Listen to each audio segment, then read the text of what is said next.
Okay, we are here live with folks all across the country who have joined us. So we are going to get started. If I can ask people to curb the conversation so we can get started. I know that there's people still coming in.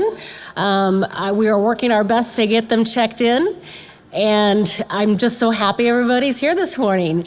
I'm going to now introduce our board president, Deborah L. Overstreet, ACP, and we're going to welcome her to the stage.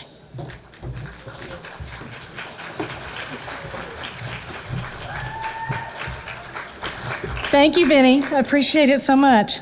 Welcome to Boston. As she said, I'm Debbie Overstreet, ACP, your NALA president. I am so thrilled to see all of you here in Boston this bright sunny morning. There are also hundreds of others out there across the country because once again, the NALA Conference and Expo is fully hybrid event this year. Woo! Thank you all for attending virtually as well. Welcome to all of you. We have another exciting conference planned for you this year. In addition to the 30 different CLE sessions, wow, 30, including a directed track for those preparing to take the CP exam. Yay! It will change your life. We have a fantastic keynote speaker who you will hear from this morning. 35 different exhibitors are here to share tools and resources to make your work easier and more efficient. We have our annual showcase of our hardworking affiliated associations. And we have brought in a great legal-based charity for us to support as well. And we have right here, we're in the historic class city for you to explore. So much within walking distance. Joining you on your journey this week are over 900 other attendees from 49 states and the District of Columbia.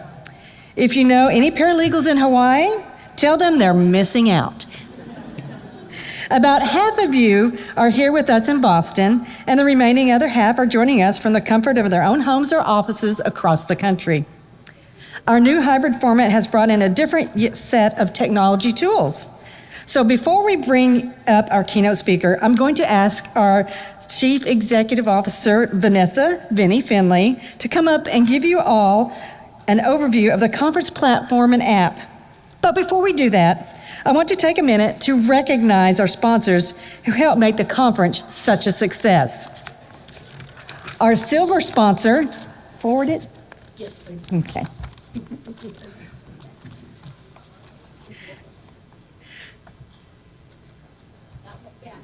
Okay, there we go. Our silver sponsors are InfoTrack, Logical, and Quick Data. We also have, it's like, yay!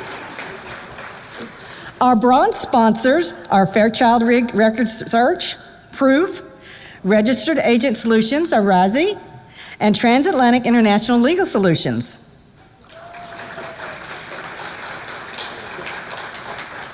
Our breakfast, refreshment break, and showcase sponsors are Cogency Global, George Washington University, Walters Kluwer, and the San Francisco Paralegal Association. Thank you. Let's show our support.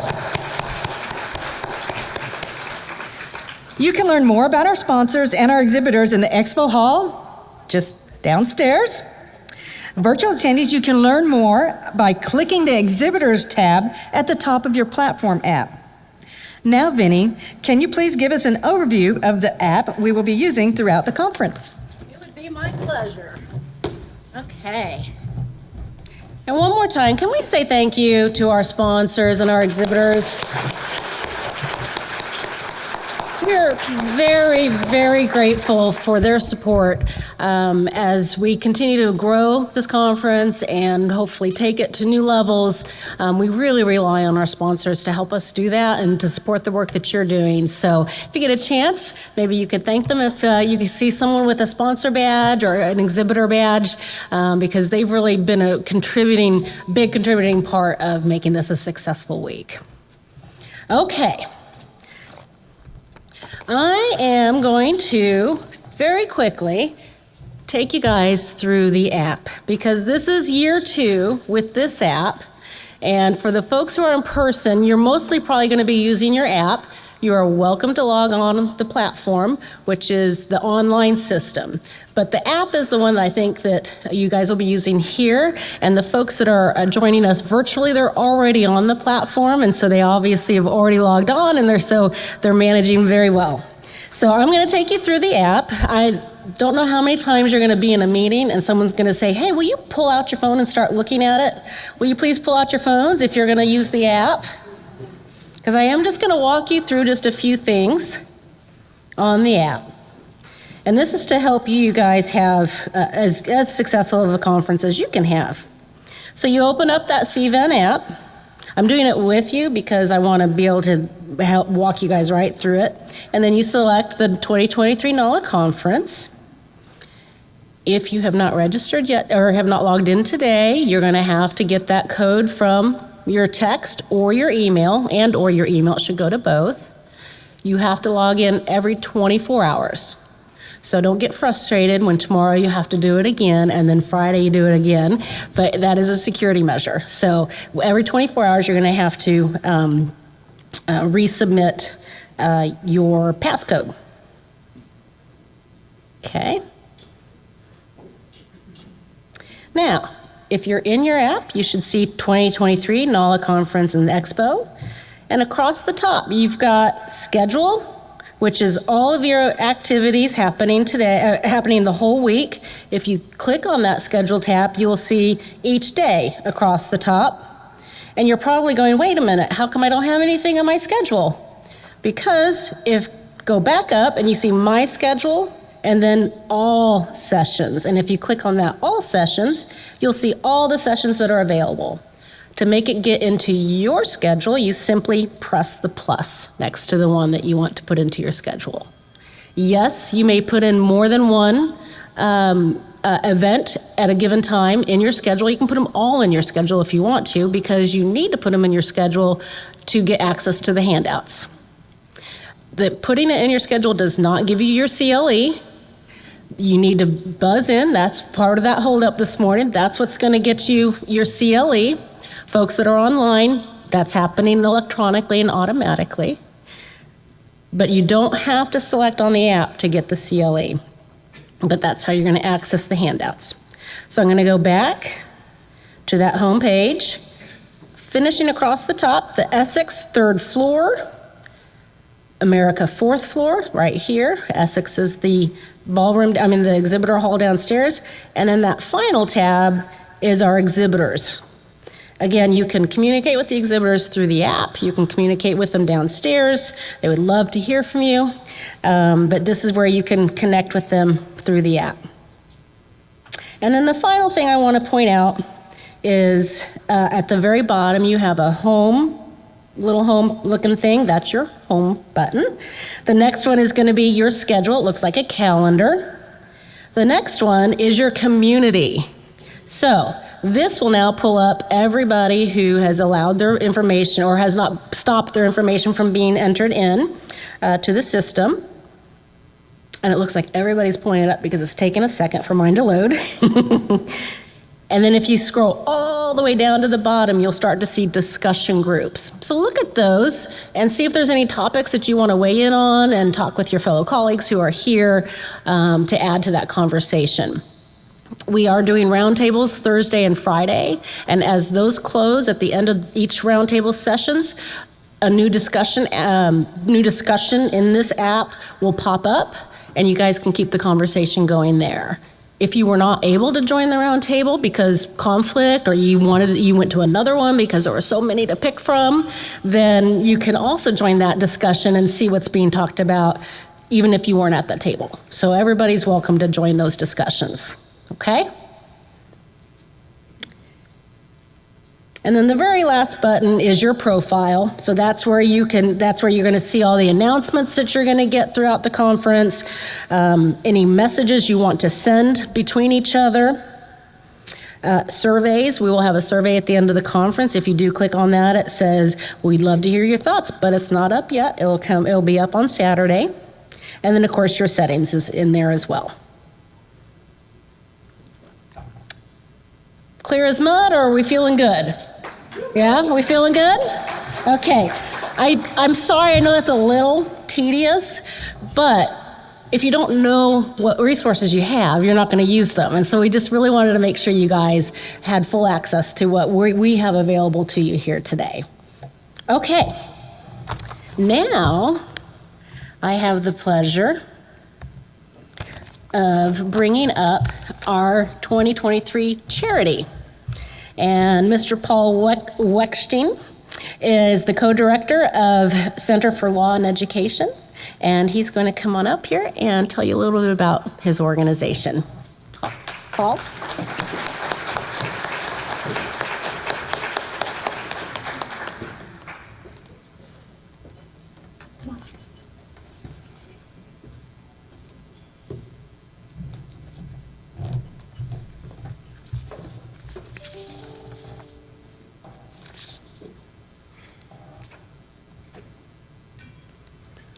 Well, thank you, Vinny, and thank you all for your wonderful community.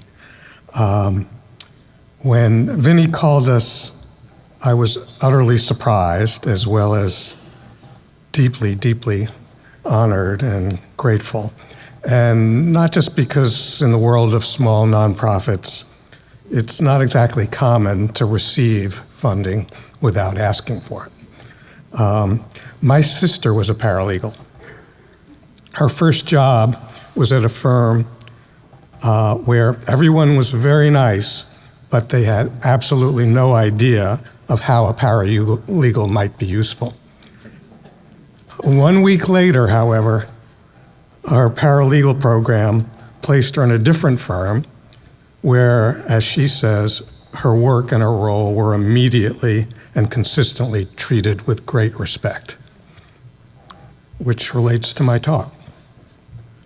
While you'll see in our brochure lots of aspects to our work to achieve our mission, I'm going to focus on just one, career and technical education, which of course is something in which NALA itself plays a major important role.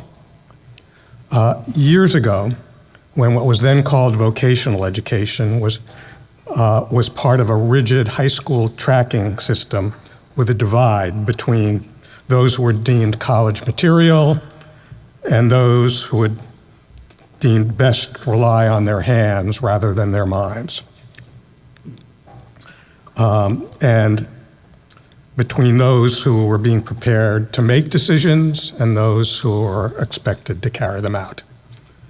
So in the midst of that, CLE successfully proposed to Congress that federally supported vocational programs should integrate academic skills and knowledge into the programs at the same high level expected for all other students, and that these programs should not just narrowly train students to carry out a single job that may become obsolete very quickly, but should also give students comprehensive understanding and strong experience in all aspects of an industry: planning, finance, management, underlying principles of technology, labor issues, community issues, health, safety, and environment. One of the most satisfying and exciting parts of my own career was thereafter then working with schools to create models of implementation and seeing the creative, rich educational experiences that teachers and students were able to generate. And while the American Vocational Association initially fiercely opposed these changes as being the death knell of vocational education, these changes eventually became nearly universally embraced. So we're now dealing with a second generation problem. As these schools and programs became highly desirable and academically successful, creating active learning environments that boosted achievement, even for students who had struggled previously in traditional academic environments, and opening up a full range of post-secondary and career options, applications started outnumbering seats. And some schools then adopted admissions policies that limited admissions to the applicants who had already been the most successful in school, rejecting those who could most benefit in the change of learning environment. So we're now in the midst of intensively supporting a broad coalition, challenging those discriminatory policies and seeking to give every student deemed ready for high school and wanting these programs to have an equal chance of getting in. But I'll stop because talking about these issues is nothing new to me. But what is unique is this moment for me, for us. And I thank you so much for this honor. Thank you.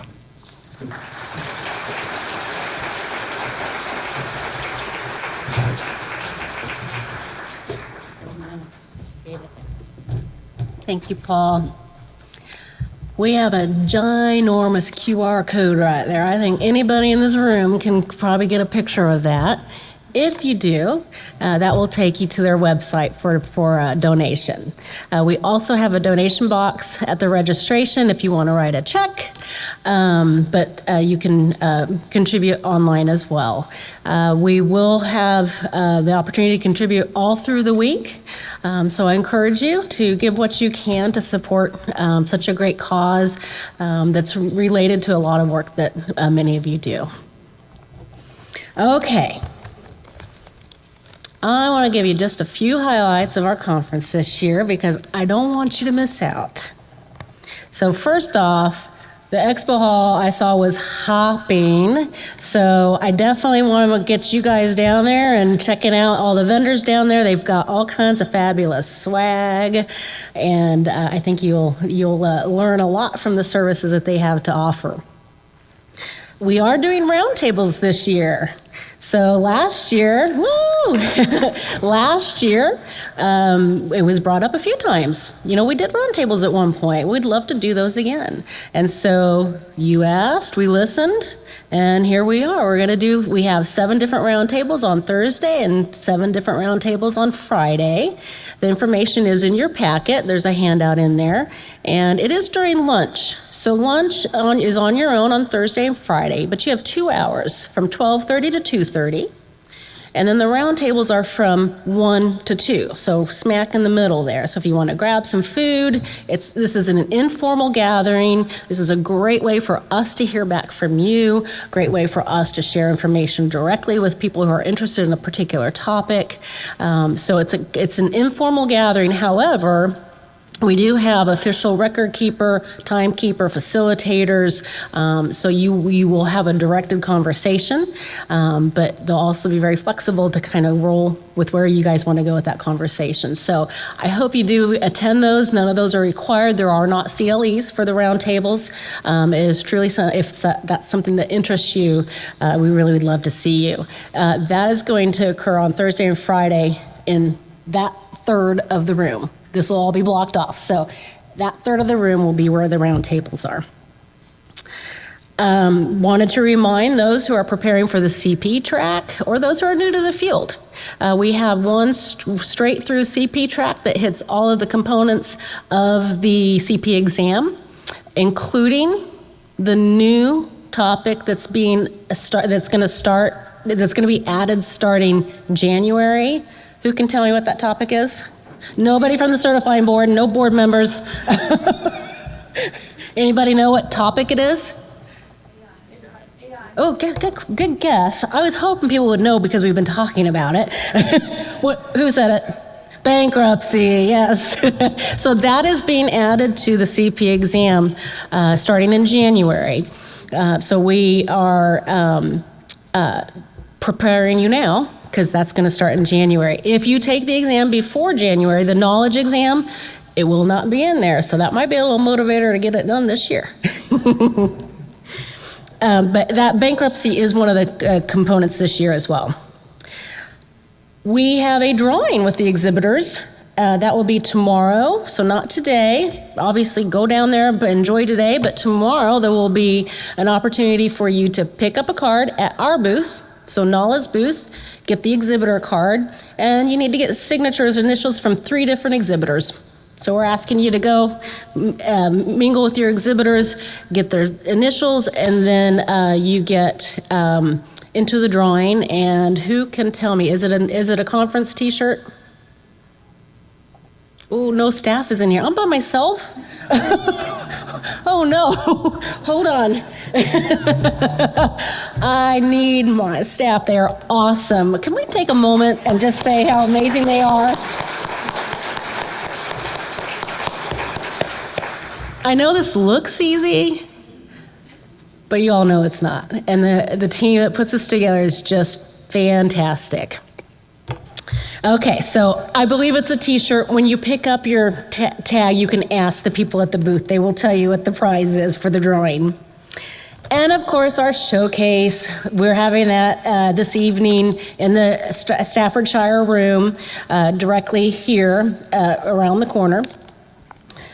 We will get a drink ticket for that. And if you want additional drinks, by all means, enjoy. But you'll have to buy a ticket at the cashier that's right outside in order to then hand it to the bartender. Tonight's the only night you have to do that. The others are you can just do cash. But you can use cash, credit card to get your ticket and then use it, give it to the bartenders. And Postmate coupon in the back of your badge. I just wanted to emphasize that, or remind you that July 19th, so next Friday, those expire. And they are till supplies last. There is enough for everybody, so please do not share because you'll be taking away from your fellow attendee. Use it once for yourself because they will then cut it off when we've hit the number of people. So please use your coupon just once and before the 19th. And that's $25 off of anything you order through Postmates. And I wanted to remind that everybody who's here in the room gets the bundle, the conference bundle, for free again this year. So if you miss any event, any CLEs, or you want to rewatch them, you get to download that event, that entire bundle, all 30 sessions, all 40 hours of CLEs as part of your entrance, as part of your fee for attending the conference. Did anybody download it last year that got it for free and utilized the bundle last year? Oh, whoa. Yes, Melissa did. Great. So talk to these folks if you are interested in learning more about how to do that. But it is at zero cost for you, so I really encourage you to take advantage of it. And the very last highlight I have, and this is a favor. When we are done with our CLE this morning into afternoon at 12:30, this hardworking crew, not my staff, but the hotel staff, has to flip this room in 30 minutes so you all can have your lunch. So when we are done, I'm asking folks to skedoodle out. There's plenty of space out there to talk and mingle. There'll be refreshments out there. Refreshments down in the Essex Ballroom today. And that way we can make sure we get everything turned, everything set up and plated for you folks so you can eat on time. I think we're all motivated to do that, right? Okay. Okay, those are the things I just wanted to draw your attention to. There's so much more going on. Please review your program, use your app, talk to staff, talk to people who've been here before. Those ones that have like all the buttons and all that, they've been here a number of times. So they're gonna be your go-to people. All right. It's now my pleasure to ask Miss Debbie to come back up here again. And she's going to introduce our keynote speaker. And then just advance it once. Oh, actually, I'm going to stay here because I have to put it up. Okay. Thank you, Vinny. I'm very excited to introduce our keynote speaker. And I think there it goes, right there. Dr. Catherine A. Sanderson. I have not had the opportunity to hear her speak. But we asked her to join us this year because our own charter member, Ida Farhat, had the pleasure of attending one of her presentations in 2019, pre-COVID. So that's how we all look at everything now. She found her information so valuable and just knew our members could learn a lot from her as well. Dr. Sanderson is a nationally recognized speaker, author, and professor. She currently serves as the Polar Family Professor of Psychology at Amherst College. She received a bachelor's degree in psychology with a specialization in health and development from Stanford University, and received both her master's and doctoral degrees in psychology from Princeton University.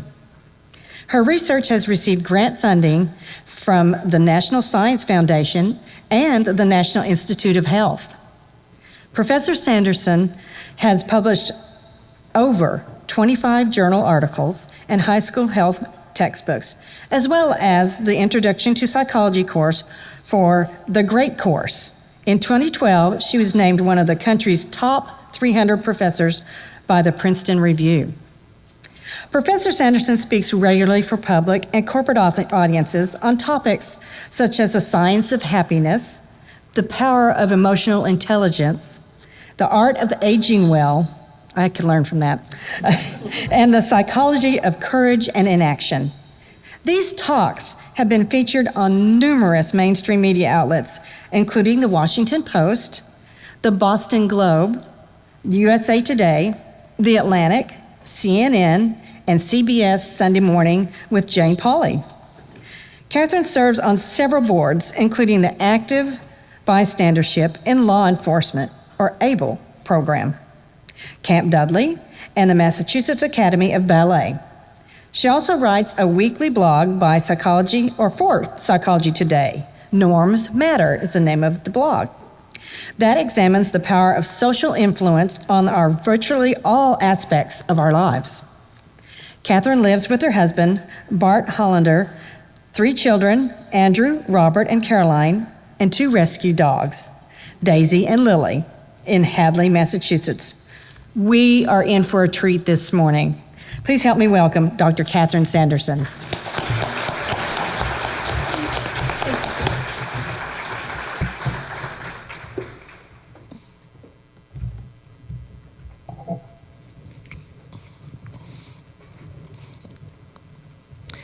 About 6 years ago, my son started high school. Andrew had been in public school from kindergarten through 8th grade. In 9th grade, he moved to an elite prep school that he was woefully underprepared for in like every possible dimension. And he struggled in all of his academic areas, but he struggled especially in Spanish. And he struggled enough in Spanish that at the end of his first trimester, he received a 58. This is a school that uses the traditional 1 to 100 grading scale, so 58 was really not good news. So the school called in me and my husband and Andrew to meet with his guidance counselor, and the school said he's gonna have to drop the Spanish because we're gonna have to toss him if he actually can't pass everything. And my husband and I nodded and said, yes, we totally understand, what do you recommend? And they recommended drumming. And we said drumming, drumming sounds good, hard to fail drumming.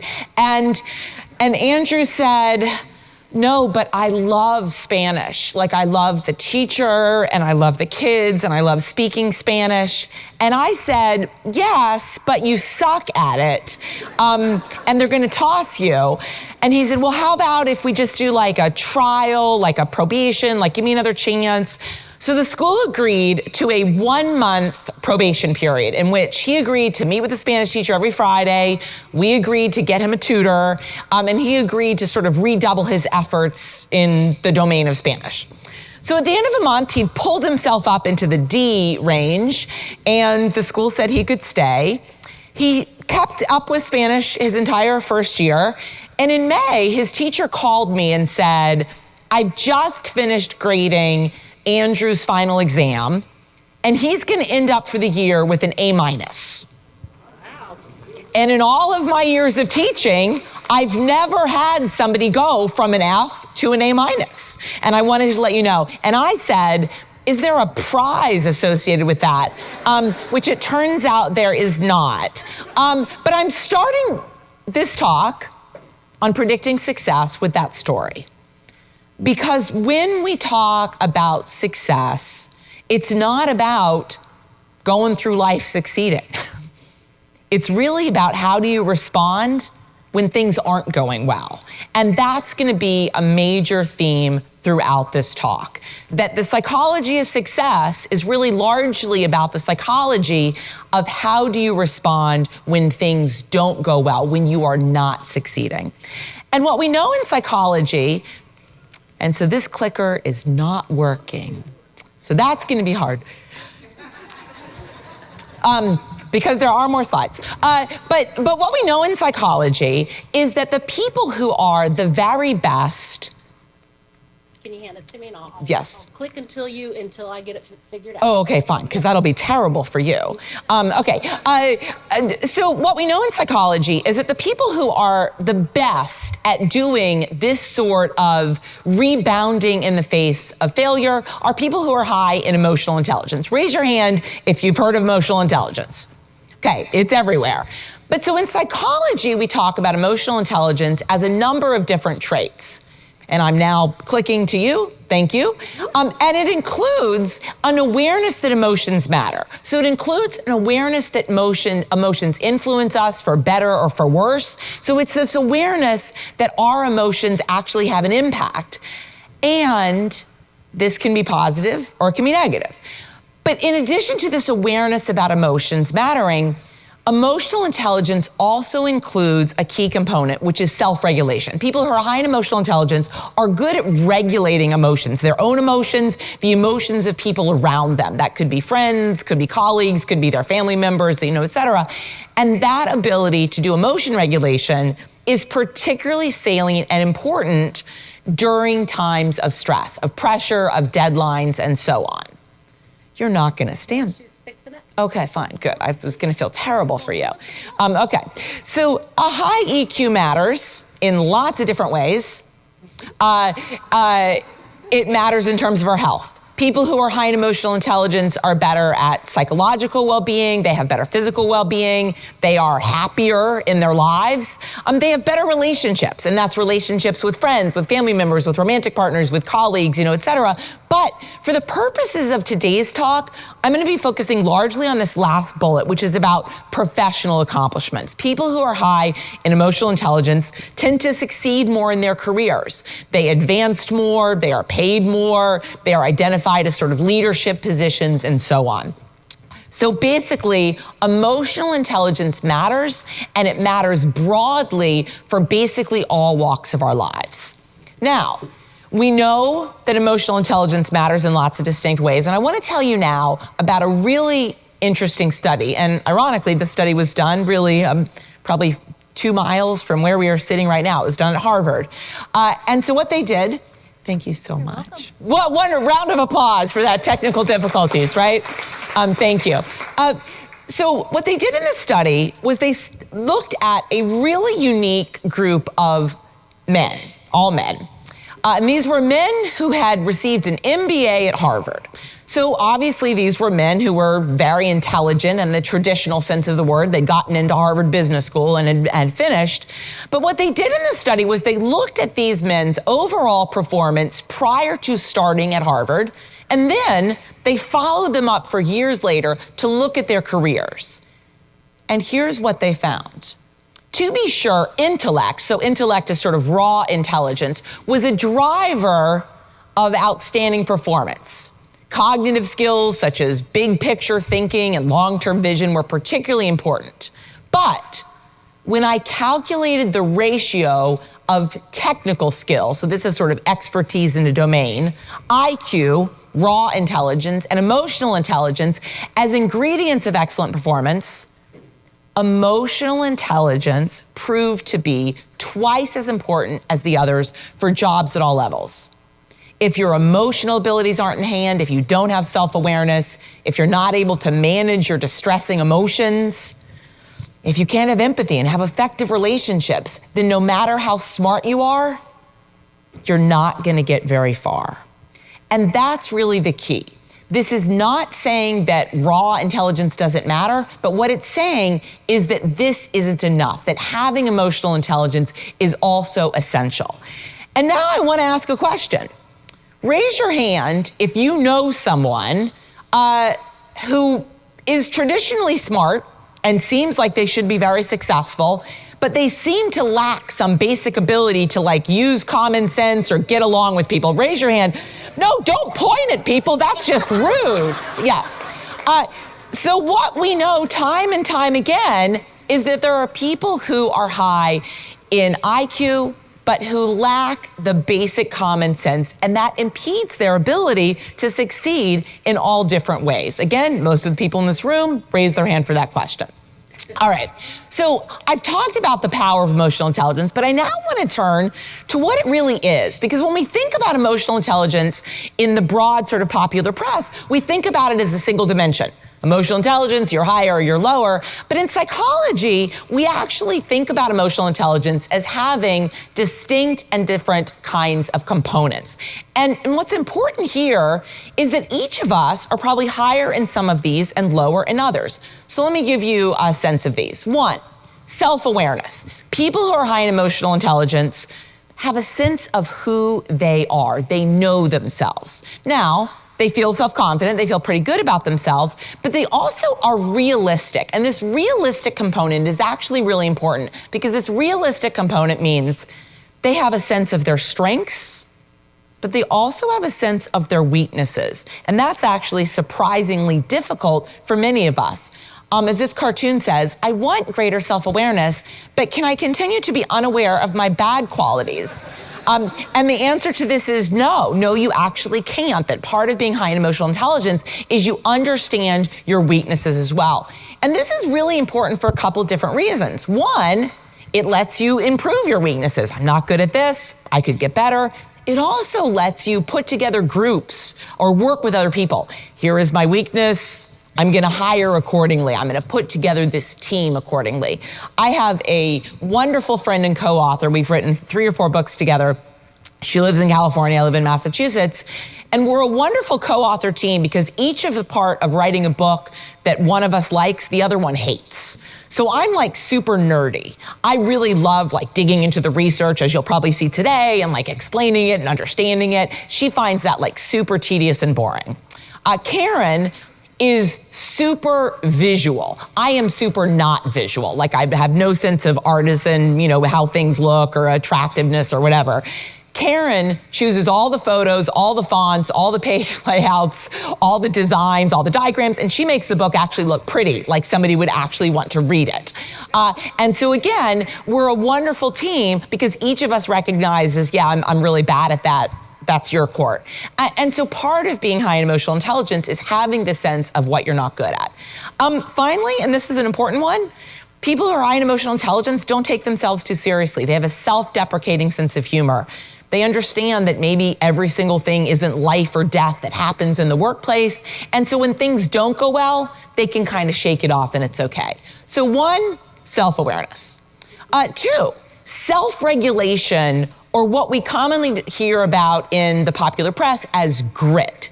And basically what this measures is the ability to do long-term planning and visioning. I'm gonna ask for a show of hands now. Who has heard about the marshmallow study? Raise your hand if you've heard about the marshmallow study. Okay, I always just like to do a poll initially. So a few people have heard about it.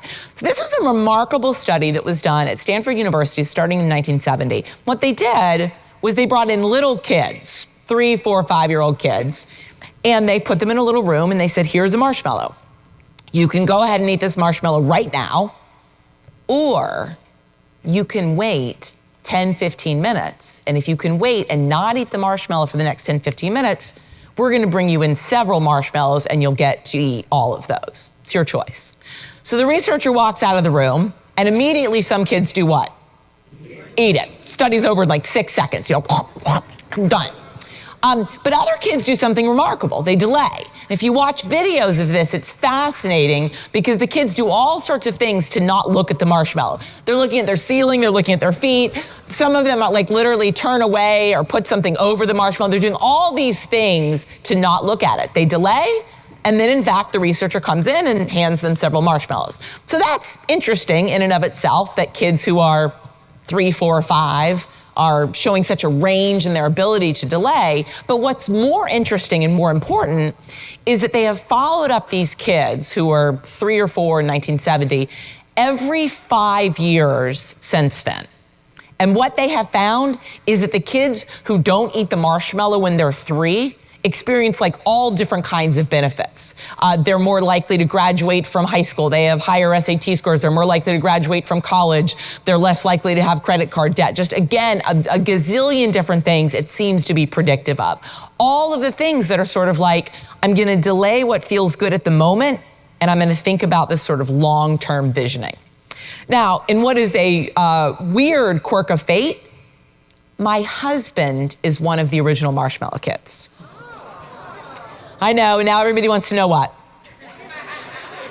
He has no idea. He has no idea. That's the number one question I get. He has no idea, but he watches a lot of Sports Center, so that would bode poorly, right? That's the. But this idea of self-regulation or grit is basically about sticking with your future. Grit is sticking with your future, day in, day out, not just for the week, not just for the month, but for years, and working really hard to make that future a reality. So again, it's looking at the long term. People high in EQ are very good at doing that. I now want to give a more current example of how this ability to do long-term planning really pays off. Here's a picture of a young man. Some of you might recognize this young man, LeBron James. And when he was 18, he was quite good at basketball, and he was offered competing deals from 3 different companies, Reebok, Nike, and Adidas. Now, I've got 3 kids. It's very hard for me to imagine any of them ever getting paid anything like any of those numbers. But what most people would say is if you're an 18, 19-year-old kid, which of those companies are you going to sign with? Reebok, because my God, it's $110 million. And yet, here's what he said. You don't think about the first check, you think about all of them. And that is emotional intelligence, right? That is thinking, right now, I'd like the $110 million. And most of us are like, yeah, I think that would be good. And so in a sense, he turned down $20 million. But he wasn't thinking about that first contract. He was thinking about his long-term career, which of course has been quite long. And he was thinking about what company is going to really pay off in the distance. And Nike was his choice. 3, internal motivation. People who are high in emotional intelligence are internally motivated. They're driven by what feels good to them at an internal level. And what we know is that internal motivation actually leads to the highest level of success and performance. As author Stephen Covey says, motivation is a fire from within.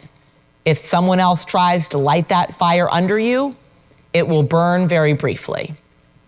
And the challenge with this one of internal motivation is that there's lots of research showing that internal motivation is actually undermined in the presence of highly rewarding extrinsic different kinds of rewards. I have this picture here because it's a perfect illustration. A study was done looking at Division I college athletes, and what they compared was love of the game as a function of what kind of scholarship these athletes were on. Some of them were on athletic scholarships. Your ability to stay in school for free is contingent on you playing this game. Other people were on academic scholarships based on their grades. Other people were on scholarships based on family income, need. And what they found was that athletes who were on athletic scholarships reported the lowest levels of love of the game because they weren't playing it because they wanted to play it. They were playing it because they needed to keep doing the sport to have school paid for. And this is one that I worry about a lot because lots of evidence suggests that we use many different kinds of external rewards very broadly in society to reward things that should be internally motivating. Raise your hand if you, and this could be either you or it could be your kids, have had the experience of someone getting rewarded for reading a certain number of books in a summer or a school year. Raise your hand if that's happened. So look at all these hands. This is the one I hear about the most. And this is not a trick question, but we should read because reading is what? Fun, enjoyable, right? Like whatever, that's not a trick question. But as soon as you start saying, I'm gonna read because then I'll get a pizza or stickers or a day at Six Flags or candy, all of a sudden it's like, why should I read for free? right? I mean, somebody should pay me something to read. And that's really the challenge with this level of internal motivation. 4, empathy. Empathy is your ability to put yourself in somebody else's shoes. And people show a tremendous range of their ability to do this. As Barbara Kingsolver says, empathy is really the opposite of spiritual meanness. It's the capacity to understand that every war is both won and lost, and that someone else's pain is as meaningful as your own. And what we know is that people vary tremendously on their ability to show empathy. In a very clever, kind of creepy demonstration of this, researchers brought in college students to participate in a study, and they were told that this study involved working with a partner. The way the study was set up, one person in the partnership team was going to experience a bunch of really difficult, unpleasant things, and the other person was going to record their reaction. So there was going to be an experiencer, and there was going to be a recorder.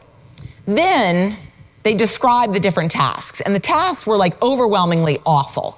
One of them was literally, you will let a tarantula crawl up your arm. One of them was, you will put your hand in a bucket of snakes. One of them is, you will hold a rat. So again, they were designed to be specifically creepy so that everyone would be like, ah, for one of them. So it's a psychology study, it's rigged, but the researcher says, okay, well, draw your name out and we'll figure out which one you are. So you draw your name out, again, it's rigged, and you get recorder. So when you get recorder, you're thinking what? Relief. Yes, absolute relief, recorder. And then about 2 minutes later, the researcher comes up to you. The researcher says, hey, I know that you pulled recorder, but the way the study works, one person has to experience everything and one person has to record everything. And your partner has this like terrible phobia about spiders, and they're in the other room just really, really freaking out. So I'm just wondering, would you switch? Now, this person is a random stranger. It's not your sister, it's not your roommate, it's not your girlfriend, it is a random person. So when the researcher says, would you switch? Some people say what? I'm like really good at recording. Like I should probably that's like my thing. Like I should probably do that. And other people are like, all right, I'll switch. Now, the good news for everyone is that as soon as you say, no, I'm not going to switch, or you say, we'll switch, the study ends. So there are no rats, there are no snakes, there are no spiders, there are no whatever. They just want to know what you'll say. But that study is a profound illustration of the extent to which people vary in empathy. Some people literally can put themselves in somebody else's shoes and say, all right, that person's really scared of spiders. I'm gonna switch with this, random stranger I'm never gonna see again. This one of empathy is one that I worry about a ton. And I worry about it largely because by all accounts in society, we're not getting better at this one. Who has heard about the rise in narcissism? Here's a cartoon. Studies show that society is becoming more narcissistic. Interesting, but how does that affect me? So there's a study that was done for many, many years looking at college seniors, and every time they do this study, they find higher rates of narcissism, lower rates of empathy. Of course, this kind of goes along with what we think about as the selfie generation, and so on. So again, this is one I worry about a lot because by all accounts, if we're not getting better at empathy, this is going to be a real struggle. 5, social skills. Most of us work with other people. We actually have to get along with other people. We work with colleagues, we report to people, people report to us, we work with clients. People who are high in emotional intelligence are very good at getting along with people and making sure that everyone feels included and involved and that all voices are heard. And this is really essential because what we know is that when people believe they are being ignored or dismissed, they withdraw effort. And they withdraw effort even if it hurts their own outcome. I'm going to describe now a really clever study that illustrated this. And what they did in this study was they brought in people to participate in what they were told was going to be a group brainstorming task in which you would work with 2 other people to brainstorm different creative ideas for a bunch of different objects, and you were going to compete with other teams, and that you would actually win money if you came up with more ideas than other teams. So there was a lot of incentive to do well. So you come in for this study, and you sit down in a little chair, and these 2 other students wander in. Unbeknownst to you, the 2 other students are actually in cahoots with the researcher. So they're part of that person's team, but you don't know that. So you sit down and the researcher says, hey, listen, the Xerox machine was really backed up. So you got to sit here for about 10 minutes and you can't talk at all because part of this study is getting to know each other while you do this brainstorming. So you have to sit in this room for 10 minutes and don't talk at all. And I'm really sorry, but I'll be back in 10 minutes. So the researcher walks out of the room. One of the people who's in cahoots with the researcher picks up a piece of paper, wads it into a little ball, and then starts throwing the ball around. So the 3 people are like throwing the ball around, just trying to kill some time. All right, so all 3 people throwing the ball. They throw the ball around for 2 minutes. At the end of 2 minutes, the 2 people who are in cahoots with the researcher only throw the ball back and forth to each other. They ignore the 3rd person. So think about that scene. 3 people all throwing the ball, it's all really pleasant. And then after 2 minutes, 2 people throw the ball back and forth to each other and do not look at the other person at all for 8 minutes. How does that feel? Crummy. Pretty crummy. And if you watch a video of this, the person who's being ostracized is like, what the hell happened? Like, it was all so pleasant and, whatever.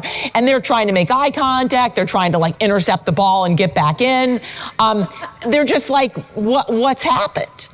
Then the researcher comes in and goes, okay, now it's time to start our group brainstorming task. Here are these different things.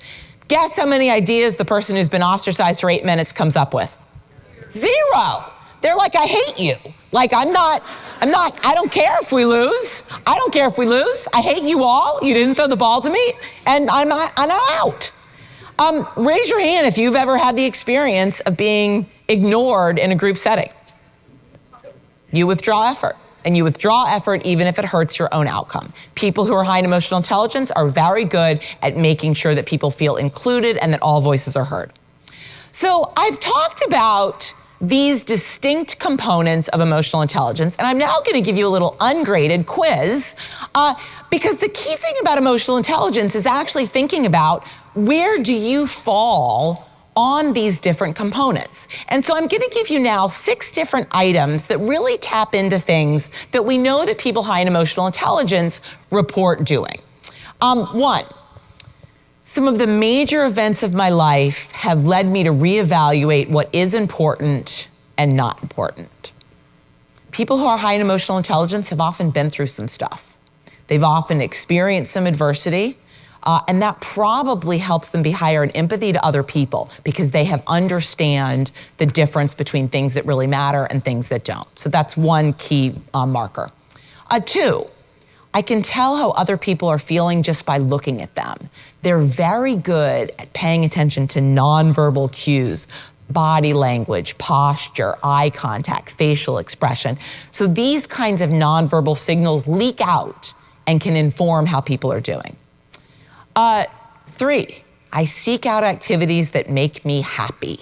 People who are high in emotional intelligence try to do things in their life that make them happy, and that probably makes them more pleasant to be around, to work for, to work with. 4, I'm aware of my emotions as I experience them. Many of our emotions at a physiological, even a neurological level, actually look exactly the same. And therefore, it can be hard to kind of disentangle why you are feeling a particular way.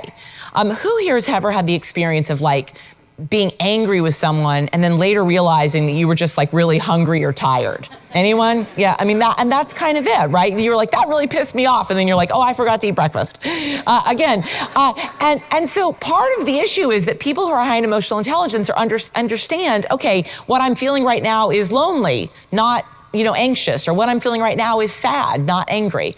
And that's really important. That helps them regulate their emotions because they understand what they're feeling. 5, I'm aware of the nonverbal messages I send to others.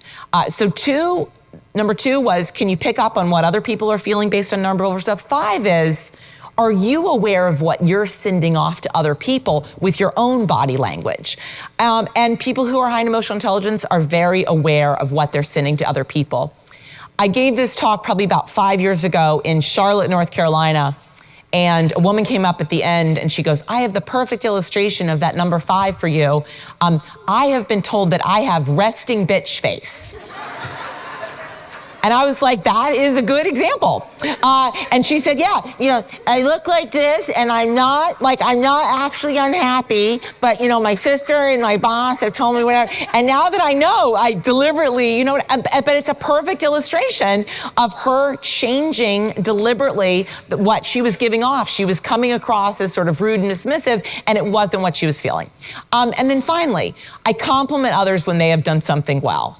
Who here has ever worked with or for someone who always blamed other people when things went poorly? Right? Well, yeah, it's really too bad you screwed that up, whatever.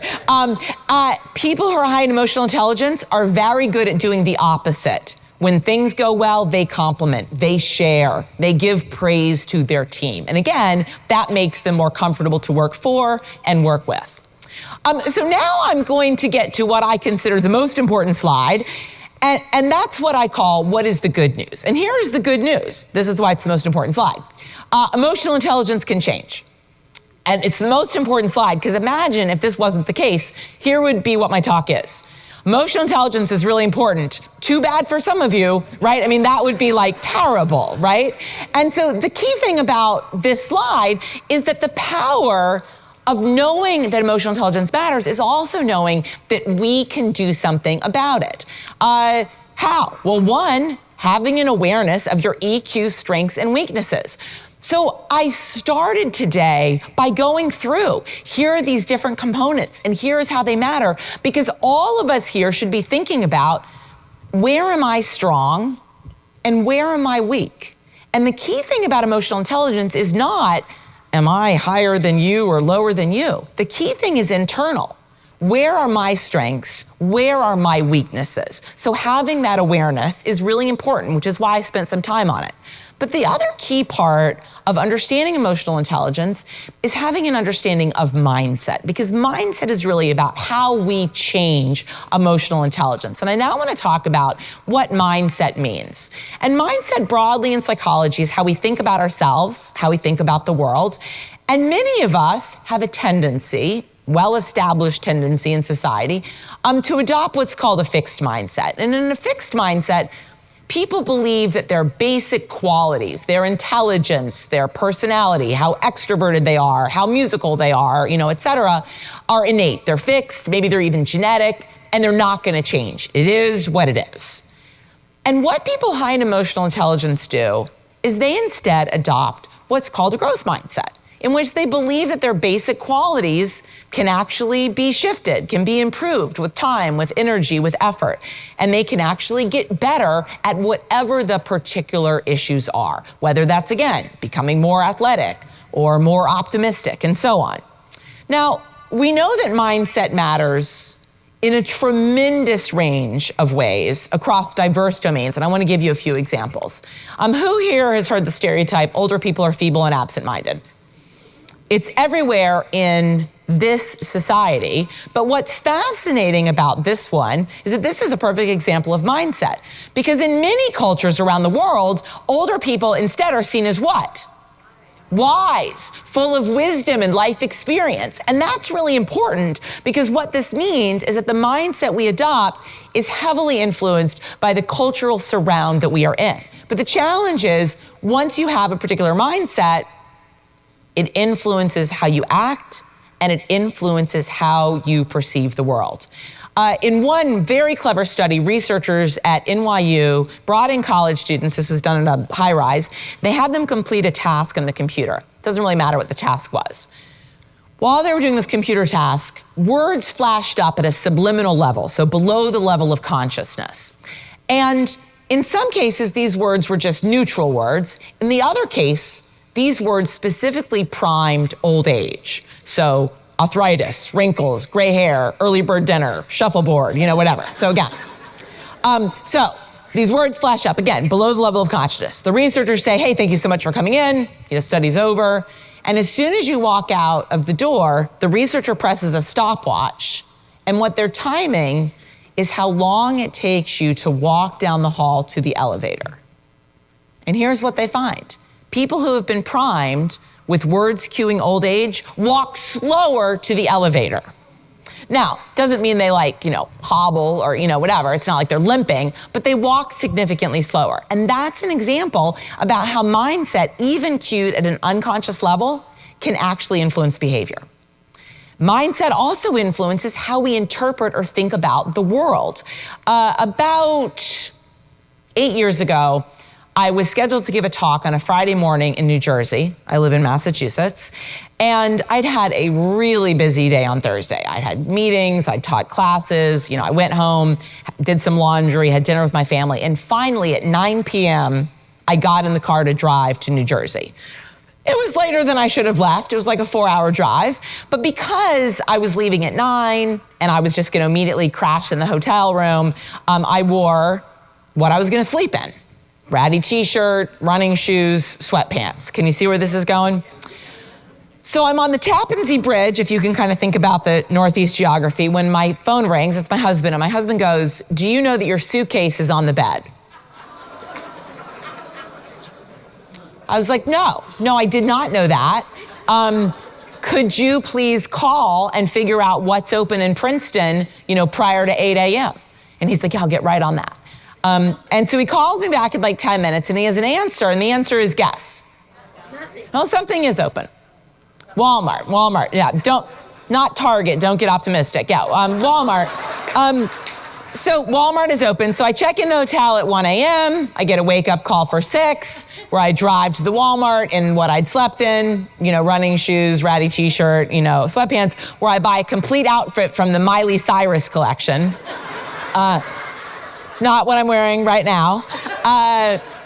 Anyway, so I give the talk, and at lunch, I said to people at my table, oh my God, you would not believe, what I did. And everybody thought it was hysterical. Absent-minded professor, forgets her suitcase, ha, ha, ha. But I was like 45 when it happened.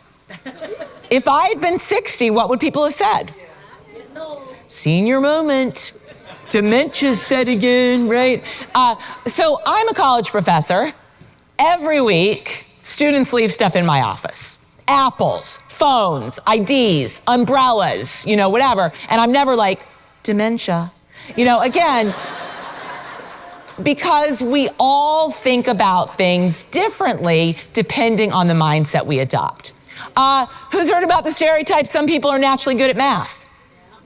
As soon as you believe that some people are naturally good at math and you're not one of them, guess what you stop doing? Math. And then what's weird is you get kind of bad at math, right? And then you're like, see, I knew I wasn't good at math. Again, that's an example. Final example, the power of placebo surgery. Now, we've all heard about the placebo effect, right? You have a headache, somebody gives you a sugar pill and says, oh, this is gonna make you feel better, and you in fact do feel better, that's true. But in a remarkable illustration of the power of the placebo, which again is just mindset, researchers at a Veterans Administration hospital in Houston brought in men who were complaining of knee pain. And they randomly assigned them to one of 3 conditions. One set of men got actual orthoscopic knee surgery. One set of men, the surgeons cut the knee open, scraped the cartilage, sewed the knee back up. Third set of men, surgeons cut the knee open, sewed it back up, created a scar. They then followed these men for 18 months, and every month they asked them to report. How do you feel? How is going up the stairs? How is your pain? How is your flexibility, et cetera? And here's what they found. Nothing. Men in all 3 groups improved at an equivalent rate. Now, this does not mean that all surgery is fake, that no one should ever have surgery. That's not the message. But the key finding there is that if you have had knee pain and you believe that it's gonna feel better, it probably leads you to make other changes. Maybe you follow physical therapy recommendations. Maybe you lose some weight. Maybe you try to, again, modify your behavior in various ways, and those things lead you to feel better. So the key here is that mindset is fundamental and it influences us very broadly in all sorts of different ways. And the power of this is that we all have the opportunity to shift our mindset in particular ways. We actually control that. In a really powerful study that was done by economists, they looked at people who all had the same job. And their job was they were custodians in a hospital. That was their job. All the people had the same job. But they asked these workers, describe your job, and also, how much do you like it? And what they found, even within these people who all had the same job, was they had very different descriptions and very different measures of satisfaction. Some people said, I'm a custodian in a hospital. I mop the floors, I clean the windows, I clean the bathrooms, I don't like my job that much. Other people described their job in really different ways, and they really liked it. How do you describe the job of working as a custodian in a hospital that makes you feel really good about your job? What do you say? Anyone? Safe and clean. So, keeping things clean. I am creating a sterile environment that prevents infection and is an essential part of patient safety. That's a great one. What else? I interact with patients. I'm an important part of the healthcare team. I provide emotional support to patients and their families who are going through a really difficult time. Anyone else? Safety. Safety, good. So I'm keeping, again, I notice a spill, I notice an issue, I'm cleaning it up. I'm in fact creating an environment that is promoting health and well-being. And they described it in all of those different ways. I'm an important conduit to the nursing staff. I recognize that there's an issue and I contact somebody. They saw themselves as part of the healthcare team in a broad way. And what I love about that study is it really illustrates the power that we all have to shift our mindset in real and fundamental ways that matter. And where I see this coming out the most in today's world, both personally and professionally, is how do we think about stress? We often think about stress in terms of these first two bullets as a negative. The effects of stress are negative and should be avoided. Experiencing stress depletes my health and vitality. It's bad, I should avoid it. But instead, we all have the power to think about stress as invigorating, as energizing. Experiencing stress facilitates my learning and growth. I learn new things when I'm being pushed. Experiencing stress enhances my performance and productivity. I feel active and energized and excited when I'm being pushed in new ways. And shifting your stress mindset takes some practice, but it can lead to remarkable benefits in your personal and professional lives. And I want to give you a few examples of how this role of perception fundamentally can be shifted. A number of years ago, I was dating this guy. We were living in Atlanta, and one lovely fall weekend, we were heading out to do a little hike. Now, this is going to be very difficult for some of you to understand, but there were no cell phones at the time. I know that's like hard. So we were heading out, we were on I-75, if anyone is from that area, when his car got a flat tire. So he pulled to the side of the road, and I'm in the passenger seat, and I am freaking out. Oh, I'm gonna have to sit with the car while he goes to get help. It's gonna be really expensive. We're gonna have to get the car towed. Our whole day is ruined, and I am like spiraling. And my boyfriend turns to me and he goes, I'm just gonna change the flat tire. It's gonna be like 10 minutes. And I was like, what? And he get out of the car and he had this jack and the car went up and the flat tire went off and then there was no, and it was 10 minutes. I got back in the car, I was I did not see that happening. So for him, again, it was no big deal. For me, it was this, calamity. My son, Andrew, the Spanish scholar I started today's talk with, when Andrew was in second or third grade, I went in for his parent-teacher conference. He had this dear, sweet teacher who was 22 years old. So I go in to meet with her, and she says, I'm so glad that you came in. I'm really worried about Andrew. And I said, okay, yeah, well, what's your concern? And she goes, I think he has OCD, obsessive compulsive disorder. So at the time, A, I have a PhD in psychology. B, I live with Andrew. And his room looks like a bomb hit it. He rarely uses his clothes hamper. It's like 50-50 if he's remembered to flush the toilet. So when she tells me he has OCD, I'm pretty much like, don't get my hopes up, right? I mean, like literally, like it's crushing. And so I'm like, well, why do you think he has OCD? And she goes, I'll tell you. Every day, throughout the day, he stands up from his desk and he walks across the room to the pencil sharpener and he sharpens his pencil. And he does this throughout the day, back and forth, back and forth. And I think he can't function unless he has like a very sharp point on his pencil. So I go home and I'm like, Andrew, what the hell are you doing with the pencil sharpener? So I'm gonna ask you to guess, and let me just say there are two things that people guess. One of them is right and one of them is wrong, but they're both good guesses. Who has an idea of what's driving the pencil sharpener behavior? Okay, so the girl is the wrong answer, but it's a good one. A lot of people, typically men, are like, he likes a girl by the pencil sharpener. So that is a good answer, but it's the wrong one. What's the right answer? He's totally bored. He's like an 8-year-old boy. It's driving him nuts. And what he's learned is that if you break your pencil lead, you get to walk. So he's breaking it and he's walking, and he's breaking it and he's walking because he's got to move. And so he's learned how to do it. Third example, my middle child, Robert, is a total introvert. He's the kind of kid who invites like 2 people to his birthday party. So Robert was heading off to school. He was in, I think, 4th or 5th grade on the day of standardized testing, which in Massachusetts we call the MCAS. Raise your hand if you've heard about the massive stress and anxiety that standardized testing causes kids, right? I mean, we've heard about it. So I sat down with him at breakfast and I said, listen, I know this is going to be a really hard day. Remember, they're testing the teacher, they're testing the school, they're not testing you. You should just take some deep breaths and try to do as well as you can. I know it's going to be a really hard day. And he looks up at me and he goes, standardized testing day is my favorite day all year. And I was like, well, good. Have a really great day. And may I ask why? And he said, it's so quiet. You just sit and you fill in the bubbles. And you don't have to read aloud and you don't have to work with a partner. It's so relaxing.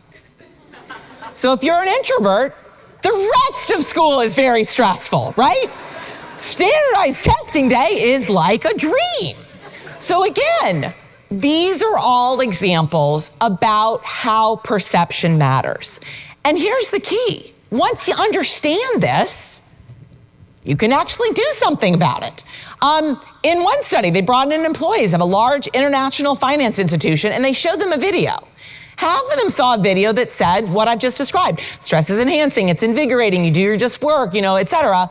And other people saw the sort of typical one. Stress is debilitating. Stress is bad for health, it's bad for vitality, try to avoid it. And then they followed up these people over time to see how these different videos matter. And here's what they found.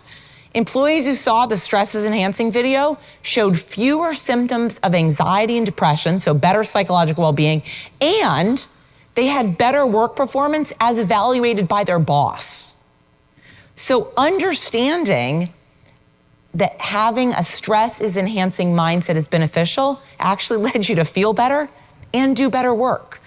And as Jack Welch said, your career isn't always linear. What matters is how well you get back on the horse. I started today by talking about my son, Andrew, 58 in Spanish. What matters isn't how well you do, it matters how well you do when things don't go well. And if this ability doesn't come easily or naturally to you, and it does not come easily or naturally to me, or I probably couldn't give this talk, the key finding is that we can all get better at it. We can get better at it by trying to shift our mindset, by exerting time and energy and effort to doing so. And we can also get better at it by surrounding ourselves with people who do that more naturally, who have that ability to see the glass as half full instead of half empty. I remember sitting in that car after my boyfriend had changed the flat tire and we were in fact heading off on our hike. And I remember thinking, well, I should marry that guy.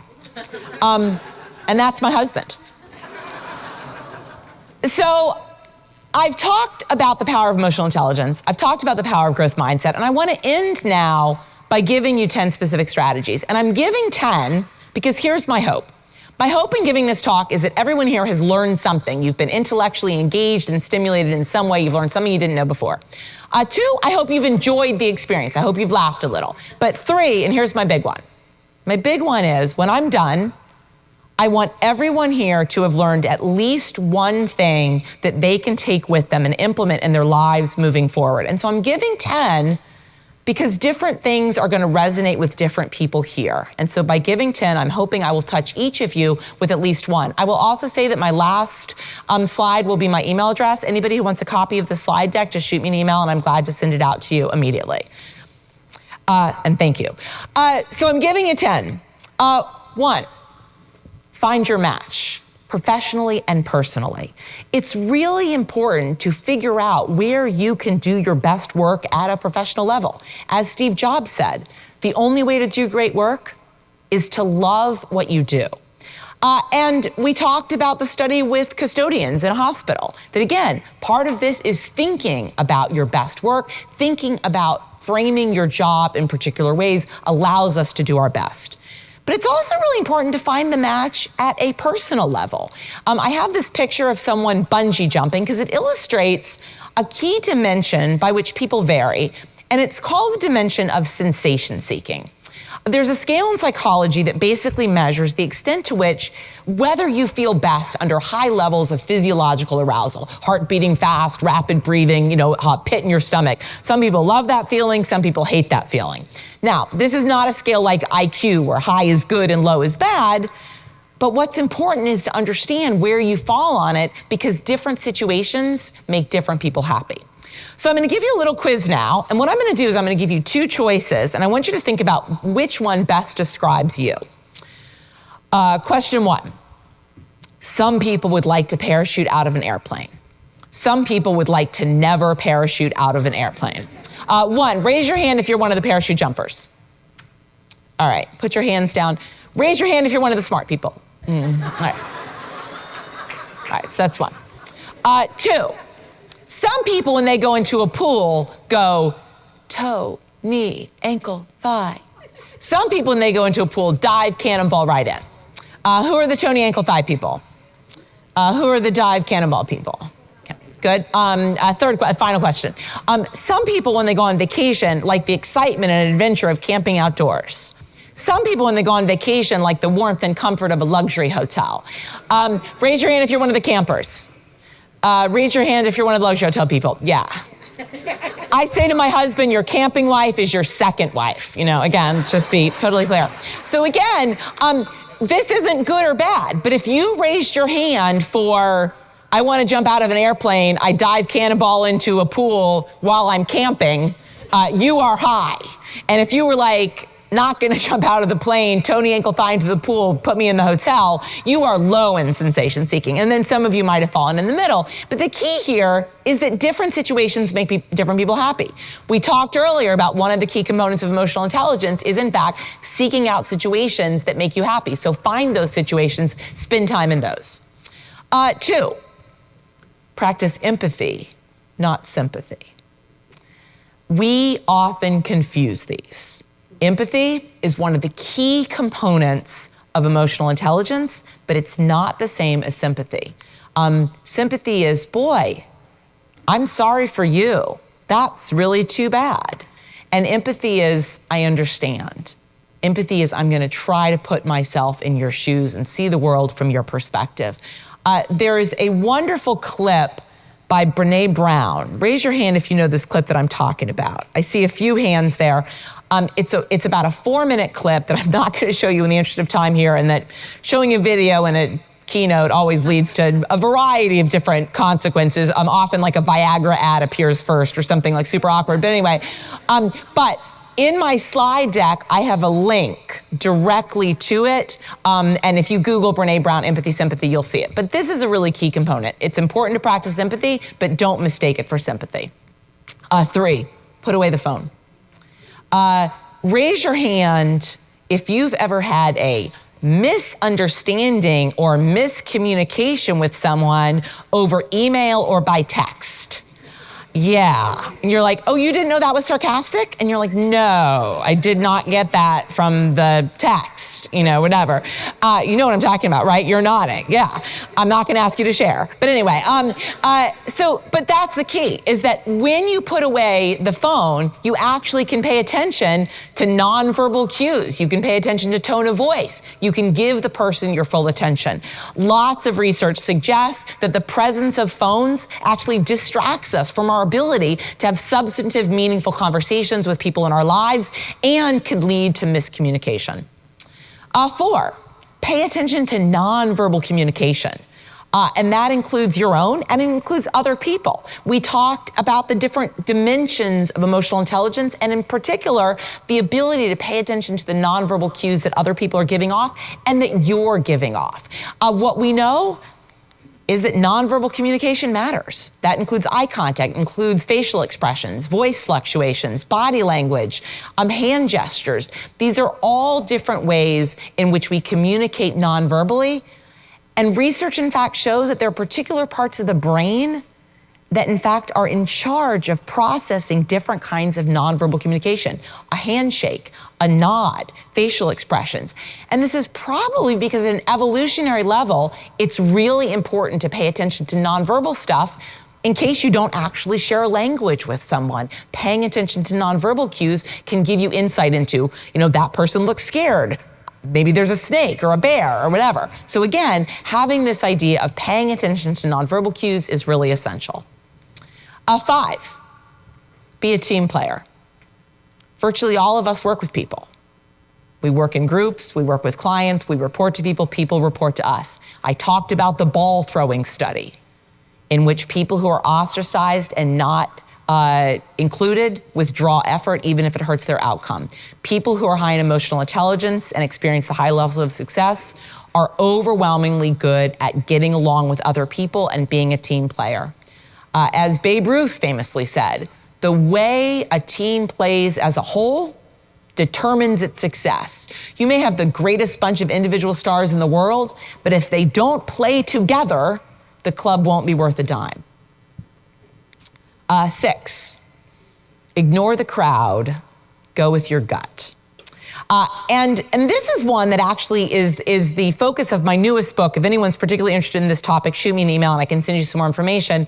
But in many cases, what happens is that loud and salient voices sweep away other people's real and salient concerns. People who are high in emotional intelligence feel comfortable standing up for what's right, even in the face of other people not paying attention initially to them. They do what's right, even if it's hard. And sometimes that means ignoring the crowd. Elizabeth Holmes, founder of Theranos, now serving an 11-year prison term.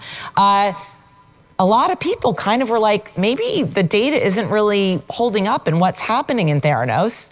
And 2 whistleblowers went and reported what was happening, and she threatened to sue them and ruin their families and bankrupt them, and you'll never work in Silicon Valley again. It was very hard for them to speak up, but they did so. Harvey Weinstein.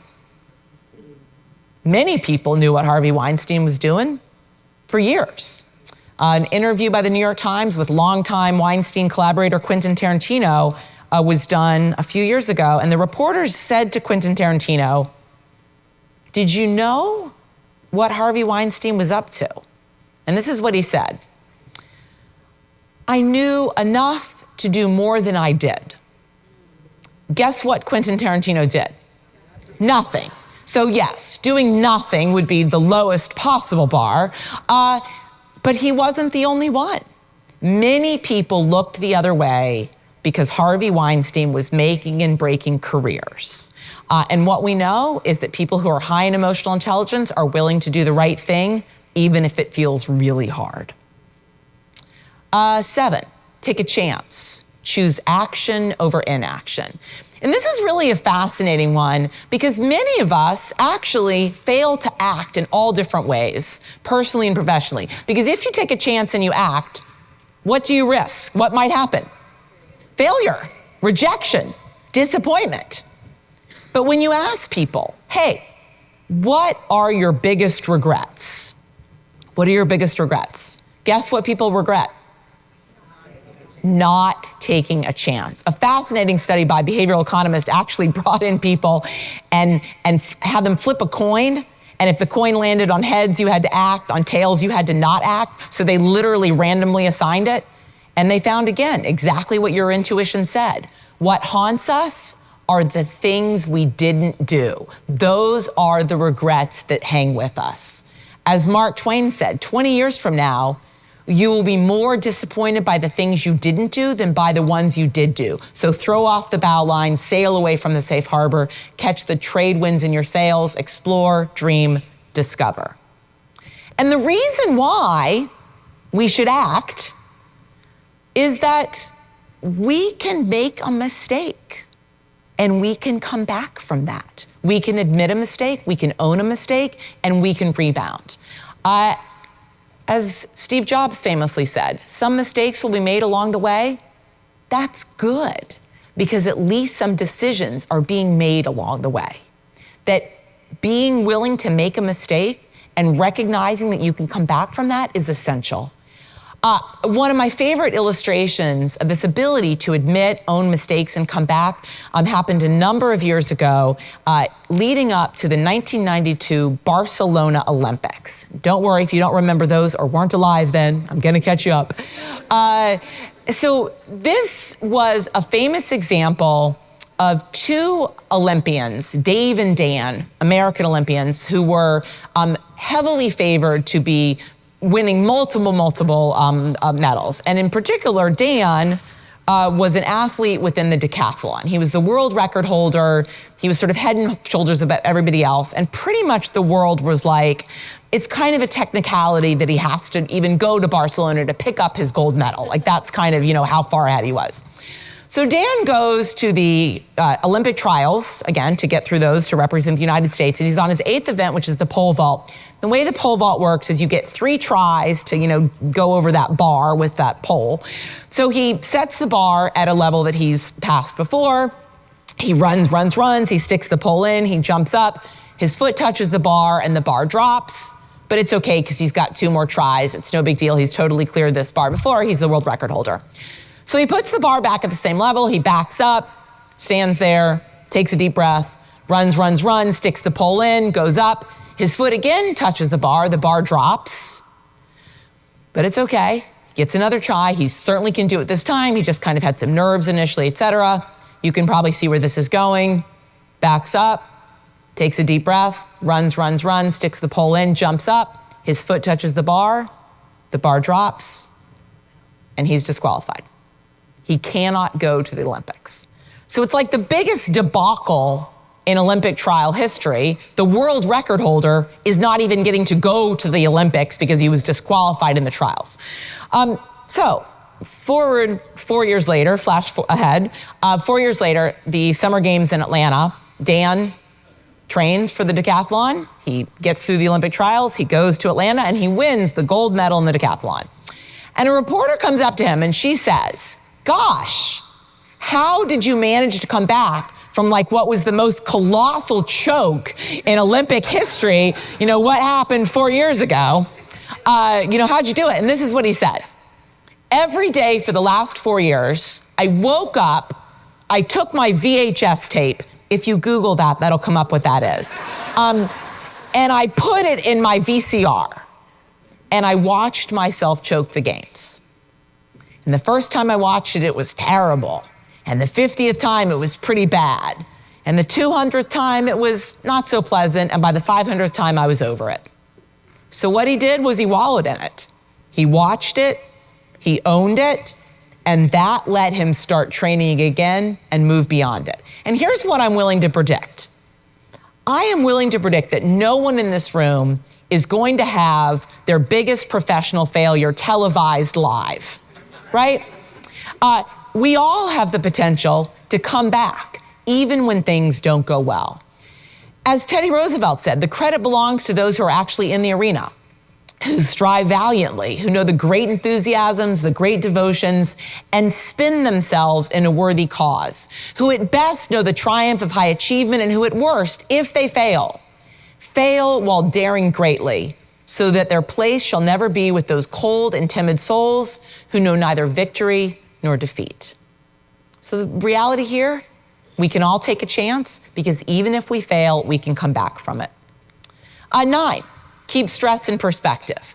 I talked before about ways in which we can shift our mindset about stress.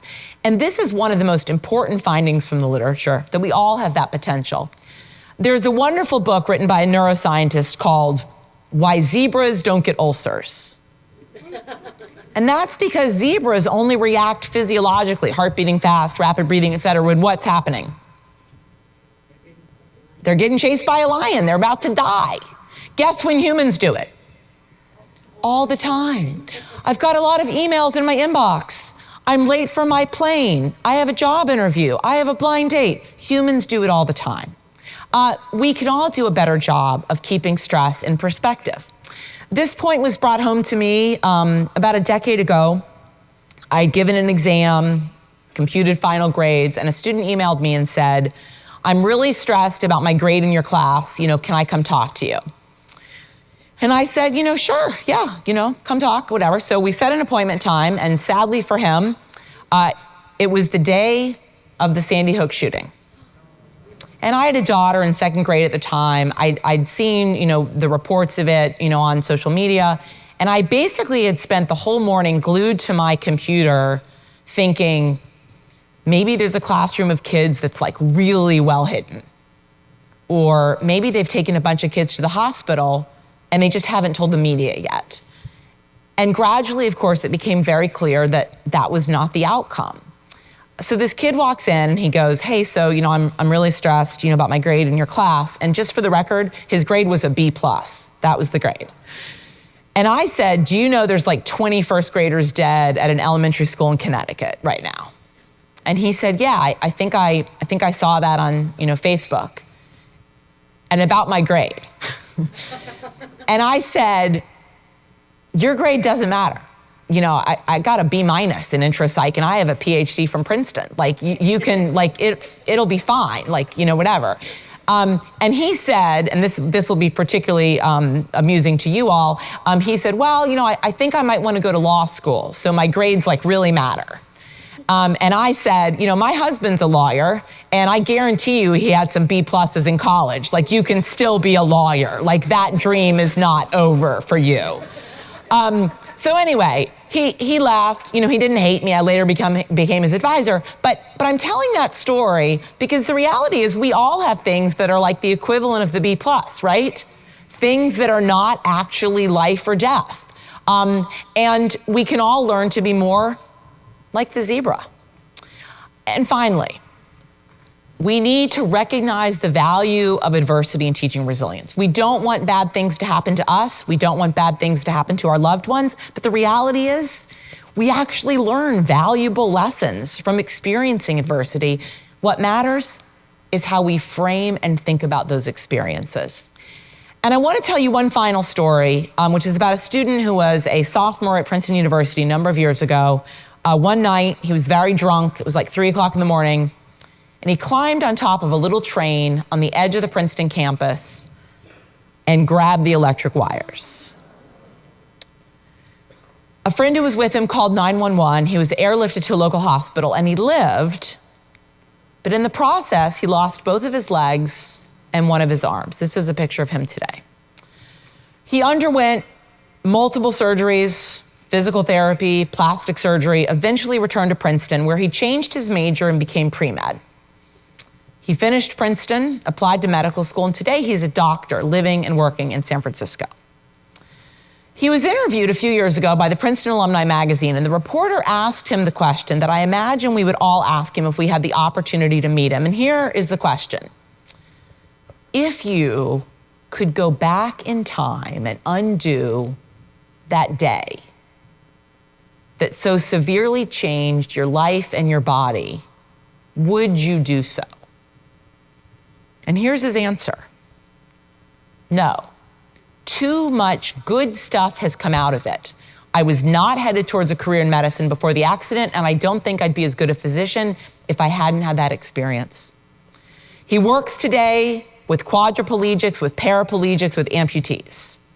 And what he says is, when I walk into somebody's hospital room, there's an immediate sense of rapport because they look at me and they look at my body and they totally understand that on some level I absolutely get what they're going through, and that lets me be a better physician than if I hadn't had that experience. So we don't want bad things to happen to us, to our loved ones, but the reality is we all can embrace the lessons that we learn about resilience from experiencing adversity. And my final quote for you today is from a wonderful book by Pat Conroy that's called My Losing Season. And it's a book about a basketball team that loses again and again and again, and the lessons that this author takes from that experience. Sports books are always about winning because winning is far more pleasurable and exhilarating to read about than losing. Winning is wonderful in every aspect, but the darker music of loss resonates on deeper, richer planes.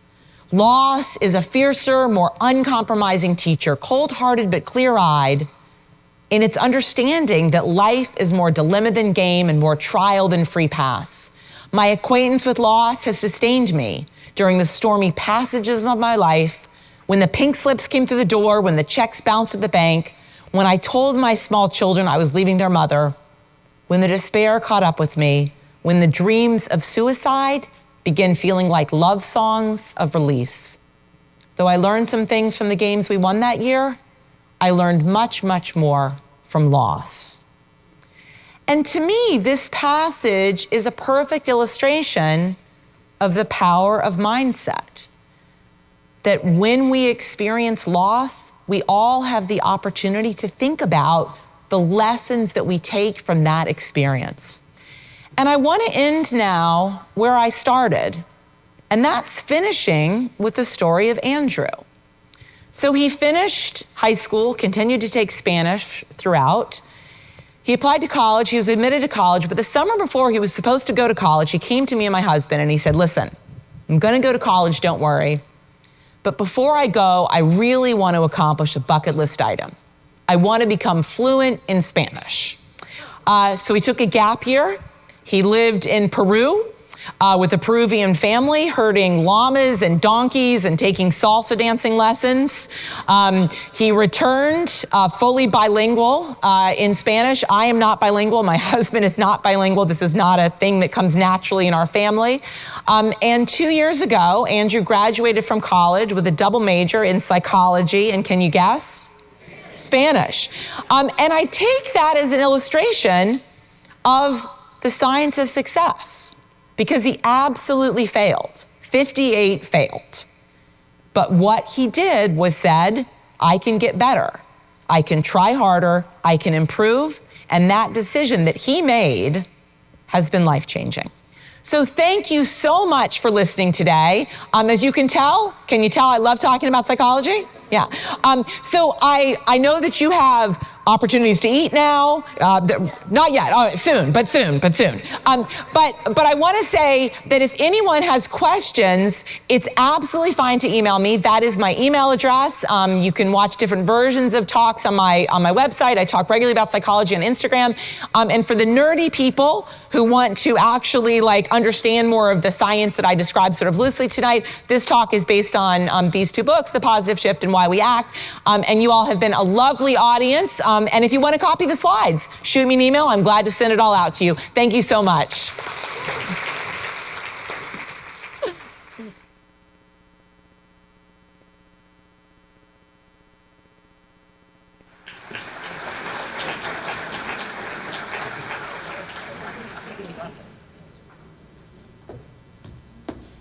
Okay.